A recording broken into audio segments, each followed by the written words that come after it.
Hello everyone. आज हम इस वीडियो में उत्परिवर्तन यानी कि म्यूटेशन को समझने की कोशिश करेंगे। इससे पीछे वाले वीडियो में हमने देखा कि कोई भी एक जीन है एक विशेष लक्षण उत्पन्न करता है। अब यदि उस जीन में ही परिवर्तन हो जाए तो उससे उत्पन्न होने वाला लक्षण भी उत्पन्न हो जाता है। तो म्यूटेशन को हम इस तरह से परिभाषित कर सकते हैं कि जीवों के आनुवंशिक पदार्थ डीएनए या गुणसूत्र में हुए अचानक स्थायी एवं वंशागत परिवर्तनों को उत्परिवर्तन या म्यूटेशन कहते हैं। आनुवंशिक पदार्थ कौन होता है? डीएनए। और डीएनए और प्रोटीन से मिलकर क्या बनता है? गुणसूत्र। तो यहाँ परिवर्तन हो रहा है किस में? डीएनए में या गुणसूत्र में। लेकिन ये परिवर्तन अचानक हो रहे हैं। किसके कारण हो रहे हैं? कुछ रासायनिक पदार्थ हो सकते हैं, कुछ जैविक कारण हो सकते हैं, या ये प्राकृतिक भी हो सकते हैं। तो कहने का मतलब आनुवंशिक पदार्थ डीएनए या गुणसूत्र में होने वाले अचानक परिवर्तनों को, जो कि वंशागत होते हैं, अर्थात एक पीढ़ी से दूसरी पीढ़ी में गति करते हैं, उन्हें हम म्यूटेशन कहते हैं। और जब डीएनए या गुणसूत्र में म्यूटेशन हो जाता है तो उस जीव में नए लक्षण उत्पन्न होते हैं और ऐसे जीव को हम म्यूटेंट कहते हैं। उत्परिवर्तन की खोज 1901 में हुगो डी व्रीज ने इवनिंग प्रिमरोज, जो पादप है जिसका वैज्ञानिक नाम आइनोथेरा लामार्कियाना, उस पर किए थे। उन्होंने देखा कि इस पौधे में अचानक ही अलग अलग प्रकार के फूल या अलग अलग रंगों के फूल उत्पन्न हो गए या अलग अलग लक्षण उत्पन्न हो गए। इन अचानक उत्पन्न हुए लक्षणों को हुगो डी व्रीज ने उत्परिवर्तन कहा। उत्परिवर्तन को और अच्छी तरह से समझने के लिए हमें थोड़ा बैक जाना पड़ेगा। हमें समझना होगा आनुवंशिक पदार्थ डीएनए के बारे में और क्रोमोसोम के बारे में या जीन के बारे में। तो पहले हमने पढ़ा हुआ है या पिछली कक्षाओं में हम जानते हैं कि आनुवंशिक पदार्थ डीएनए होता है और डीएनए और प्रोटीन ये दोनों मिलके क्रोमोसोम यानी कि गुणसूत्र का निर्माण करती है। और ये जो गुणसूत्र होते हैं एक जाति की विशेषता होती है, अर्थात एक जाति में इनकी संख्या है वो विशिष्ट होती है, वो कभी चेंज नहीं होती। जैसे कि मानव जाति है, उसकी सभी कोशिकाओं में जो गुणसूत्रों की संख्या होती है वो 46 है। यदि इस गुणसूत्र की संख्या में परिवर्तन होता है या इसकी संरचना में परिवर्तन होता है तो इस प्रकार के उत्परिवर्तन को हम क्रोमोसोमल म्यूटेशन या गुणसूत्रीय उत्परिवर्तन कहते हैं। इधर डीएनए होता है, डीएनए न्यूक्लियोटाइड से मिलकर बना हुआ होता है और एक जो न्यूक्लियोटाइड होता है वो नाइट्रोजनी क्षारक, पेंटोस शर्करा और फास्फोरिक अम्ल से मिलकर बना होता है। ये न्यूक्लियोटाइड की संरचना, कोई सा भी नाइट्रोजनी क्षारक प्लस पेंटोस शर्करा और फास्फोरिक अम्ल, ये एक न्यूक्लियोटाइड है। अब नाइट्रोजन क्षारक 4 प्रकार के होते हैं, एडिनिन, गुआनिन, इन्हें हम प्यूरिन कहते हैं, और थाइमिन और साइटोसिन, इन्हें हम प्रिमिडीन कहते हैं। एडिनिन को ए से, गुआनिन को जी से, थाइमिन को टी से, साइटोसिन को सी से लिखते हैं। एडिनिन हमेशा थाइमिन के साथ में डबल बॉन्ड द्वारा जुड़ा हुआ होता है और गुआनिन हमेशा साइटोसिन के साथ में ट्रिपल बॉन्ड के द्वारा जुड़ता है। इस प्रकार से हम देखते हैं कि हमने जो डीएनए की स्ट्रक्चर पढ़ी हुई है उसमें ये 4 प्रकार के नाइट्रोजन जो क्षारक हैं ये 4 प्रकार के न्यूक्लियोटाइड्स बनाते हैं। यहाँ पर गुआनिन है तो एक न्यूक्लियोटाइड्स हो गया। यहाँ यदि साइटोसिन जुड़ जाता है तो अलग प्रकार का न्यूक्लियोटाइड्स। यहाँ एडिनिन हो सकता है, थाइमिन हो सकता है, और ये 4 प्रकार के न्यूक्लियोटाइड्स ही आपस में जुड़कर एक लंबी चेन बनाते हैं जिसे हम पॉलीन्यूक्लियोटाइड चेन कहते हैं। पॉलीन्यूक्लियोटाइड क्यों? क्योंकि इनमें 2 से अधिक न्यूक्लियोटाइड हैं, इनकी संख्या हजारों या लाखों में भी हो सकती है। तो इस प्रकार के बहुत सारे न्यूक्लियोटाइड आपस में जुड़कर पॉलीन्यूक्लियोटाइड चेन बनाते हैं। और हम जानते हैं कि डीएनए में 2 पॉलीन्यूक्लियोटाइड चेन होती हैं। एक पॉलीन्यूक्लियोटाइड चेन ये, और दूसरी पॉलीन्यूक्लियोटाइड चेन ये, और दोनों पॉलीन्यूक्लियोटाइड चेन होती हैं वो एक दूसरे के एंटी पैरेलल रूप में और सर्पिल क्रम में आपस में हाइड्रोजन बॉन्ड के द्वारा जुड़ी हुई होती है, एक का 3 एंड तो एक का 5 एंड। तो ये डीएनए की स्ट्रक्चर है। अब हम जानते हैं कि जीन क्या होता है। जीन के बारे में हमने पढ़ा कि डीएनए का एक छोटा खंड या टुकड़ा जो एक लक्षण को उत्पन्न कर सके उसे ही हम जीन कहते हैं। तो यानी ये यहाँ से मानो कि यहाँ से यहाँ तक एक जीन है, और एक जीन है वो एक विशेष प्रकार का लक्षण उत्पन्न करता है। अब यदि इस जीन में परिवर्तन होता है, इस डीएनए में परिवर्तन होता है, और हम जान रहे हैं कि जो जीन है किससे मिलकर बना हुआ है, नाइट्रोजनी क्षारकों, या हम कह सकते हैं न्यूक्लियोटाइड से। नाइट्रोजन क्षारक है वो अकेला नहीं है, ये पूरा न्यूक्लियोटाइड्स ही है। तो न्यूक्लियोटाइड्स में परिवर्तन हुआ या नाइट्रोजनी क्षारकों में परिवर्तन हुआ तो डीएनए की संरचना में परिवर्तन हो जाएगा, और इस प्रकार के परिवर्तन को हम जीन म्यूटेशन कहते हैं। अब इसका एक उदाहरण देखिए, हमने पिछले वीडियो में देखा था कि जो सिकल सेल एनीमिया रोग होता है वो कैसे होता है। तो सिकल सेल एनीमिया जो रोग होता है उसमें जो हीमोग्लोबिन होता है वो असामान्य प्रकार का बनता है। तो यहाँ पर देखिए कि सामान्य हीमोग्लोबिन के लिए एक जीन है HBB, और इस जीन में छठे स्थान पर जो कोडॉन होता है, छठे स्थान पर जो कोडॉन होता है GAG, ये चेंज हो जाता है।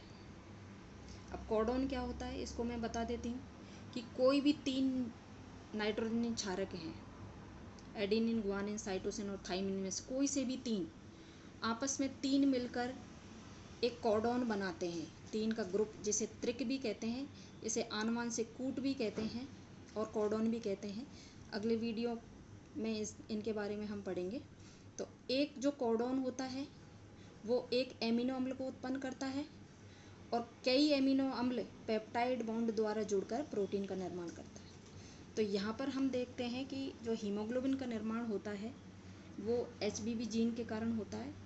माना कि ये एक डीएनए खंड है, उस जीन का ये छठे स्थान का कोडॉन है। इस डीएनए को mRNA कोड करता है, यानी डीएनए से mRNA बनता है। mRNA डीएनए में जो सूचनाएं होती हैं उसको कोड करता है नाइट्रोजनी क्षारकों के रूप में।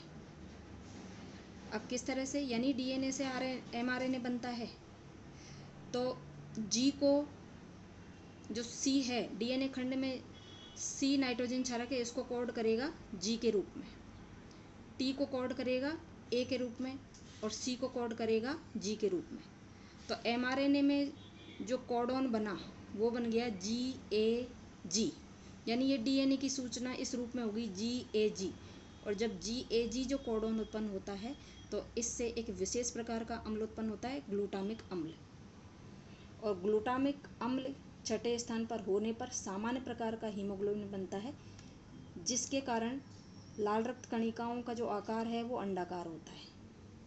अब हमने देखा था कि यदि इसमें चेंज हो जाए डीएनए में, जहाँ पर A और T था, यह आपस में एक्सचेंज हो जाए, A की जगह T और T की जगह A, यहाँ पर ये चेंज हो गया, जहाँ A और T था यहाँ T और A, ये इसकी जगह ये इसकी जगह एक्सचेंज हो गया।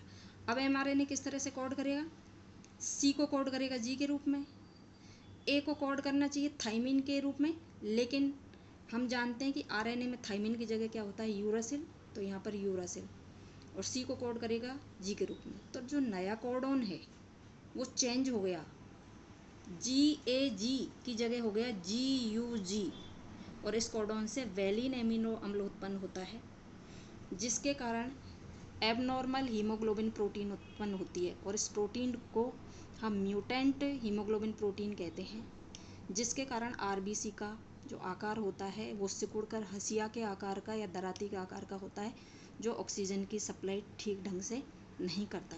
कहने का मतलब हमें यहाँ ये समझ में आया कि नाइट्रोजन क्षारक हैं वो चेंज हो गए, इसका मतलब जीन की स्ट्रक्चर बदल गई, इसका मतलब डीएनए की संरचना बदल गई। तो नाइट्रोजन क्षारक चेंज होने पर, यानी कि जीन की संरचना बदलने पर या डीएनए की संरचना बदलने पर नए लक्षण उत्पन्न होते हैं तो उसे हम जीन म्यूटेशन कहते हैं। और इधर क्रोमोसोम की संख्या या संरचना बदल गई तो हम उसे क्रोमोसोमल म्यूटेशन कहते हैं। तो सामान्यतः दो प्रकार का म्यूटेशन होता है, जीन म्यूटेशन और क्रोमोसोमल म्यूटेशन।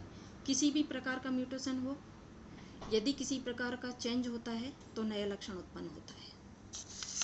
अब सामान्य प्रकार से हम ये देखते हैं कि आखिर ऐसा होता क्यों है। ये डीएनए में या जो नाइट्रोजनी क्षारक है उसकी सीक्वेंस में या गुणसूत्रों की संख्या में चेंजेस होते क्यों हैं।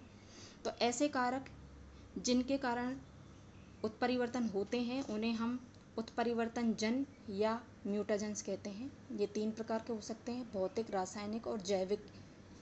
भौतिक में एक्स किरणें, गामा किरणें, एल्फा कण, यूवी रेज जो सनलाइट के साथ आती है, और टेम्परेचर। ये सारी रेज और तापमान डीएनए की संरचना में चेंज कर सकते हैं। रासायनिक हैं, इसमें bromine, sodium azide, benzene, nicotine, opium जो अफीम में मिलता है, ये भी डीएनए की संरचना में चेंज कर सकता है। जैविक कारकों में वायरस या बैक्टीरिया या ट्रांसपोसोन्स होते हैं, ये भी जीन की संरचना में परिवर्तन कर सकते हैं। ट्रांसपोसोन्स डीएनए के खंडी होते हैं जो अपने आप को दोहराते हैं, तो बार बार अपनी कॉपी करके रिपीट करते हैं, तो जो डीएनए की स्ट्रक्चर है उसमें चेंज हो जाता है, तो उत्परिवर्तन हो जाता है। तो ये सारे कारक हैं जो उत्परिवर्तन का कारण बनते हैं। उत्परिवर्तन नेचुरली भी हो सकता है और प्रेरित भी हो सकता है, यानी अपने लाभ के लिए हम जानबूझकर किसी भी जीव में या किसी कोशिका में उत्परिवर्तन कर सकते हैं। सामान्यतः जो उत्परिवर्तन देखें तो 2 प्रकार के होते हैं। हम जानते हैं कि शरीर में 2 प्रकार की कोशिकाएं होती हैं, कायिक कोशिकाएं और जनन कोशिकाएं। कायिक कोशिकाएं जनन अंगों को छोड़कर समस्त शरीर में पाई जाती हैं, जबकि जनन कोशिकाएं वो केवल जनन अंगों में जैसे कि अंडाशय और वृषण में ही पाई जाती हैं। तो यदि म्यूटेशन कायिक कोशिकाओं में होता है तो उसे कायिक उत्परिवर्तन कहते हैं, और यदि जनन कोशिकाओं में होता है तो उसे जनिक उत्परिवर्तन कहते हैं। कायिक जो उत्परिवर्तन है वो डीएनए या गुणसूत्र में होने वाले उत्परिवर्तन जो कि कायिक कोशिका में होते हैं, अर्थात ऐसे डीएनए और गुणसूत्र में होने वाले ऐसे उत्परिवर्तन जो कायिक कोशिकाओं में होते हैं उन्हें कायिक उत्परिवर्तन कहते हैं। इनका जो सामान्य कारण होता है वो वातावरणीय कारक होते हैं, जैसे कि यूवी रेज या निकोटीन। ये क्या करते हैं, उस कोशिका में उपस्थित जीनों की संरचना में चेंज कर देते हैं। कायिक उत्परिवर्तन है वो वंशागत नहीं होते, जब तक जीव जिंदा है तब तक रहते हैं, और उसके मरने के साथ में इस प्रकार के जो उत्परिवर्तन है वो समाप्त हो जाते हैं। इसका सबसे जो अच्छा उदाहरण है कैंसर। कैंसर है वो एक जीन के कारण उत्पन्न होता है, प्रोटो-ऑन्कोजीन। ये सभी कोशिकाओं में पाया जाता है, लेकिन ये इनएक्टिव स्टेज में होता है। किसी कारण से, जैसे कि तंबाकू से, ये एक्टिव हो जाता है और ऑन्कोजीन में चेंज हो जाता है, तो वहाँ पर कोशिकाओं की अनियंत्रित वृद्धि होती है और ट्यूमर बनते हैं, जिसे कैंसर कहते हैं। कहने का मतलब ये एक जीन था जो सामान्य था, लेकिन इसने तंबाकू में जो एक रासायनिक पदार्थ पाया जाता है निकोटीन ने इस जीन को एक्टिव कर दिया और ये चेंज हो गया ऑन्कोजीन में, तो कैंसर होगा। ये सारे जो परिवर्तन हो रहे कायिक कोशिकाओं में हो रहे, और जब आदमी जिंदा रहेगा जब तक ये जीन रहेगा, ये उत्परिवर्तन रहेंगे। जब मर जाएगा तो उसके बाद में उसकी पीढ़ी में आगे ये गतिशील नहीं होगा। कहने का मतलब उसके मरने के साथ में ही ख़त्म हो जाते हैं कायिक उत्परिवर्तन। लेकिन जो जनिक उत्परिवर्तन होते हैं ये कब होते हैं, जब युग्मकों का निर्माण होता है, अंडाणु या शुक्राणु का निर्माण होता है, और उसमें जो मियोसिस फर्स्ट होती है वो यदि असामान्य हो जाए, उसमें गुणसूत्रों का विभाजन सही नहीं हो, तो गुणसूत्रों की संख्या बढ़ सकती है या जीन उत्परिवर्तन हो सकता है। तो ऐसे उत्परिवर्तनों को जनिक उत्परिवर्तन कहते हैं, क्योंकि ये युग्मकों में होते हैं, तो ये एक पीढ़ी से दूसरी पीढ़ी में वंशागत होते हैं। मनुष्य में इसके कुछ उदाहरण हैं जनिक उत्परिवर्तन: Down syndrome, haemophilia, sickle cell anaemia, thalassaemia, phenylketonuria, Turner syndrome.